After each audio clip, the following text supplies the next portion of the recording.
Good morning. My name is DeLauren Nottage. By looking at me, how many can tell that I play water polo or that I used to swim? Imagine living in Miami, Florida, surrounded by palm trees and windy seas, to only be a contributing number of the 54% of Americans who cannot swim and have no basic swimming skills. Like most of my peers and classmates, I have spent my time during spring break on the famous Miami or South Miami beaches. And of those many trips to the beach, I personally know 6 to 10 drownings that happen within that vacation for college students. I believe that I am the most water-loving and dedicated person that you'll ever meet. I hope that today everyone's interest is tapped on the shoulder enough to turn around and glance at my life as a child, a young adult, and as a future contributing factor to society. My childhood was spent endlessly on a fixed diet and underneath the competing waves of my teammates. This picture here is of my dad, myself, at one of my very first swim meets and one of my very first swim coaches. I have swum competitively from second grade up until transitioning to college. My interest in swimming peaked at just the age of 3 years old. If for 10 years of your life, you woke up out of your sleep at 4 a.m. and dedicated practice time for one of the set skills in your life, you would be a dedicated person in my book as well. A few small but important milestones throughout my swim career would be receiving MVP for the 7 years I played water polo and going to the Olympic trials to swim for the Bahamas. Today, my life includes attending school full-time, working as a lifeguard and a swim instructor, and fueling my raging passion for doing hair for fun.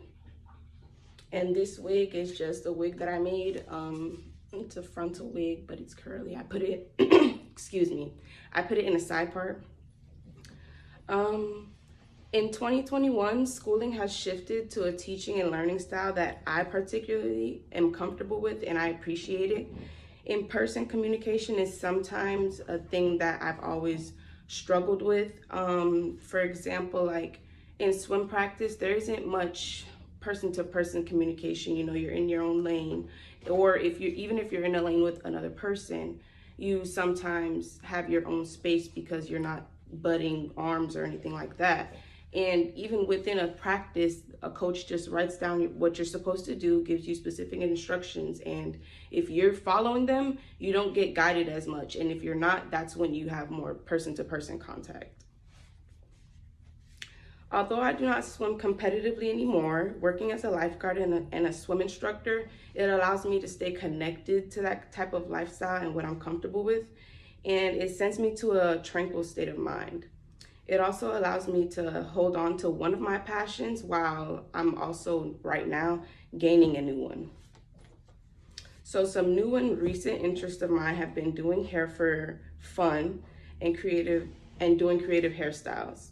My peers at Cookman, like people on campus, they've gravitated towards me because they like the style that I do hair and that I'm one of the most accessible people to them in Daytona. And basically that created unexpected clientele base, and I appreciate the new found talent. And what a lot of people don't know is that I'm self-taught.